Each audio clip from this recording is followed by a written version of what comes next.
Welcome to the NBA 2020 playoff predictions video. I'm your host AJ with my co-host Ryan. Let's get right into predicting the matchups in the first round.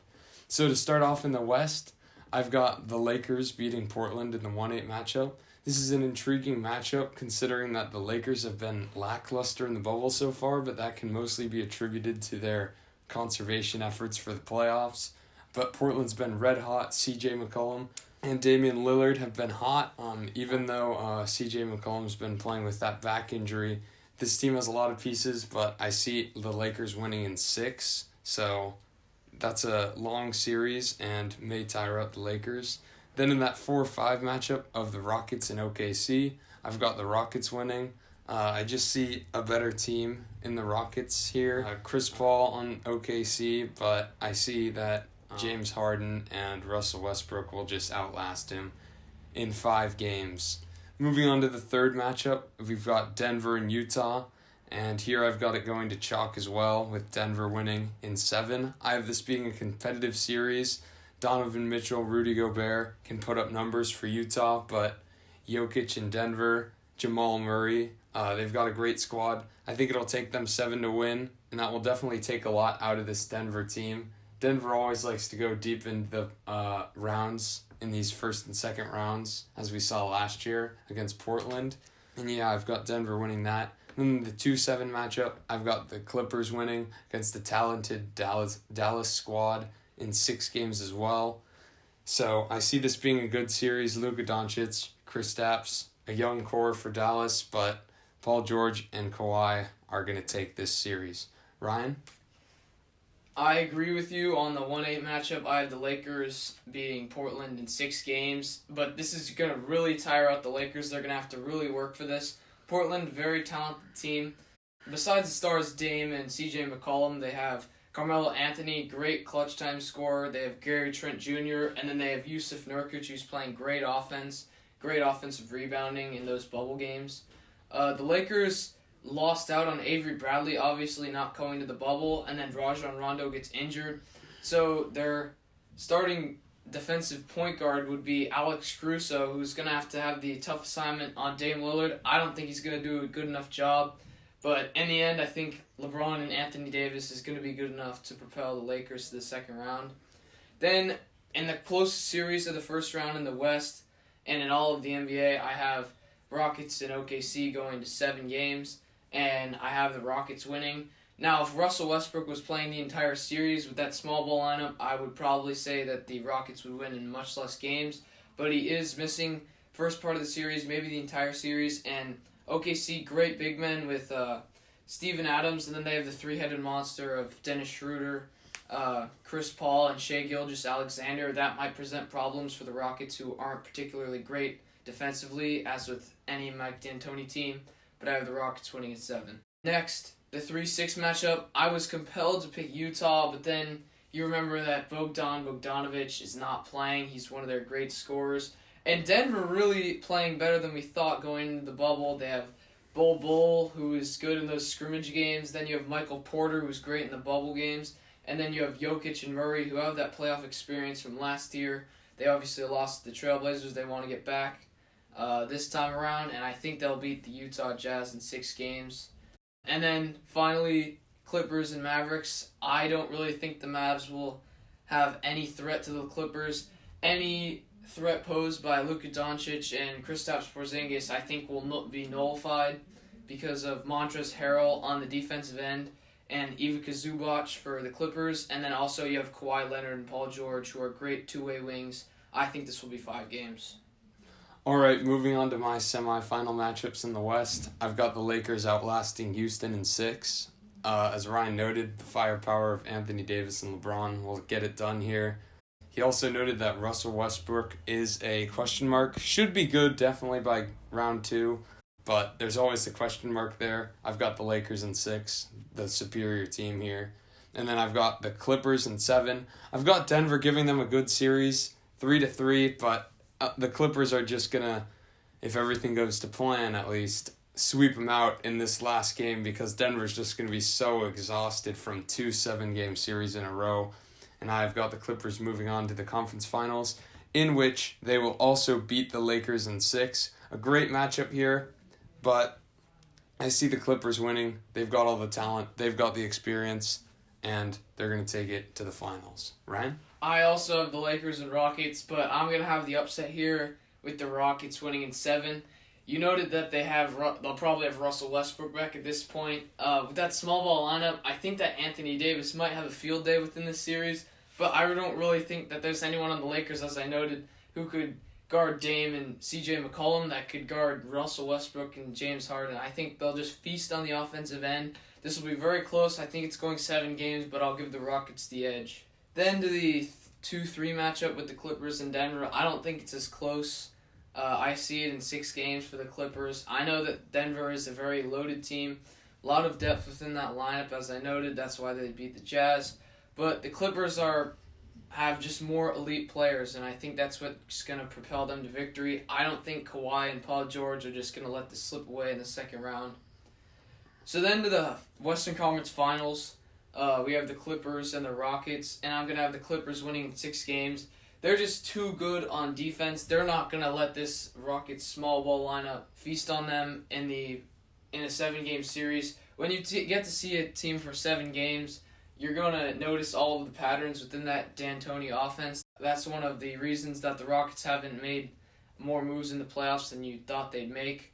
I think Kawhi and Paul George will propel their team to the finals. All right, moving on to the Eastern Conference Round 1. I've got Milwaukee taking the series in 6 from Orlando. The reason I have it going 6, despite Orlando being a far worse team and dropping positioning in the bubble, they've got Aaron Gordon and friends, but Milwaukee kind of has to put the pieces together after not a great bubble performance. Giannis is coming off a suspension. He's been kind of rattled. His performance has been good, but he's been kind of rattled throughout these games. So I have this one going to 6. Also worth noting that home field advantage there's no such thing in the bubble, so that could let upsets come to fruition here, as there's no fans taunting whichever team. In fact, Orlando may have the home field advantage in this series, so they're closer to home. Going on to that Miami series, this was 4 or 5. Either team could be the 4 or the 5. They just had a little game that didn't even matter right before in the bubble. Indiana won, if you want to take that and say that they're going to win. But I've got Miami in 5. More talented team. Although Derrick Jones Jr. Was carted off. Not sure of his status. I've still got Miami in 5 over the Pacers here. Talented squad. Bam. Derrick Jones, hopefully, and more. In that Boston 76ers series, would have had the 76ers, but Ben Simmons is out. Boston in 5. Talented squad. I've got Boston in 5, and then Toronto and Brooklyn. I've got my only sweep in the first round here. Brooklyn just won't be able to put up a fight. They don't have their best players. They did, as I said before, overtake Orlando in the seeding, but it won't be enough for a talented Toronto team in round 1. In the 1-8 matchup, I have my only sweep of the entire playoffs. I have the Milwaukee Bucks crushing the Orlando Magic. I really don't think this will be a fight. I think Milwaukee will skunk them in the first 2 games, and you won't even want to watch the next 2 games. Chris Middleton, I think he's going to make up for the bad bubble seeding game woes where he lost him a few games, and Giannis wasn't particularly special either, but it was kind of the Lakers scenario where they didn't really have to win. They were just conserving themselves for the playoffs. So I don't really see anything special about this Orlando team, and I think they'll get swept. Next to the 5-4 matchup, I'm going to have Miami winning in 6. Something in me told me that I wanted to go with the Pacers, but then you remember that they don't have Oladipo at his best for whatever reason. TJ Warren seems to be carrying them, and they didn't have the best win-loss record of the seeding games, although that's what you may think because you saw all the TJ Warren highlights. They don't have Domantas Sabonis. He's obviously out injured. And Miami's just a really deep team, great coach team by Spoelstra. I think Jimmy Butler will not lose to TJ Warren in that rivalry. So I'm going to take the Heat in 6. And then I'm going to take Boston in 6 over the Sixers. I just don't think that the Sixers with this terrible chemistry can get through to the second round. So I'm going to take the stable Boston Celtics to get to the second round in 6 games. And then Toronto and Brooklyn, I don't think it's a sweep, but I'm going to say it's 5 games. Toronto last year in the first round, I think that was a better team than this year. They obviously lost Kawhi. They are playing good team basketball, but they lost one to Orlando. I think they could likely lose one here. Karis LeVert was playing very well for this Nets team in the bubble seeding game, so I'm going to have this one going 5. All right, moving on to my semifinal predictions. I've got Milwaukee besting the Heat in 7. I already talked about Milwaukee's slow start, and as long as they're sluggish through Orlando, they have the potential to continue that way against Miami. But I do have them winning in 7. Chris Middleton, Giannis, they should be able to get it done, but in 7 games. And then in that Boston-Toronto matchup, I've got Boston to win in 6 games. I think Boston could overpower Toronto here. Toronto was better last year with Kawhi, of course, and they'll miss him here, and that's where Boston will get them in 6 games. As for the final, I have another 7-game series. Milwaukee's just getting through it, but they will beat Boston here in my prediction in 7 games to make it a Clippers-Milwaukee final. 1-5 matchup, I'm going to have the Milwaukee Bucks in 5 games. I really don't think that the Heat will pose a threat. They just don't have the star power to hang with any of the greats in the NBA. I think they're great defensively, and they are a streaky team, but I don't think that they'll be capable of beating Giannis and the star-studded Bucks with Eric Bledsoe. You have Chris Middleton, as I already mentioned, and then those are the guys that are going to enable the Bucks to make a finals run after, as I have them predicting. And then I have Toronto and Boston. I have Boston winning in 7 games. This really wouldn't shock me if it went either way, but I'm just going to take Boston. Jason Tatum, rising star. He's usually great in the playoffs.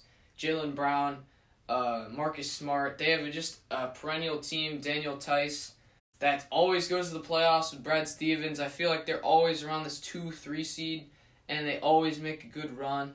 I'm going to take them over the championship pedigree of the Raptors. I think they'll be able to stop Pascal Siakam and Kyle Lowry en route to the conference finals, where I have them a very tired team after a 6 and 7 game series. I'm going to have them done in 5 games to the talented Milwaukee Bucks. Giannis finally gets to the finals, and I have them going against the Clippers. All right, and in my finals, I have the exact same matchup. I have the Clippers winning in 6, as Milwaukee's already played a 6, 7, and 7 game series.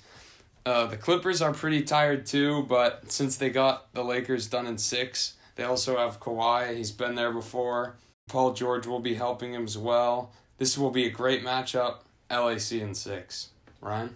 So I'm actually going to have the exact same finals matchup and then result. Clippers in 6. I just think Kawhi Leonard, with all that championship pedigree, he went from the Spurs Finals MVP, Raptors Finals MVP last year.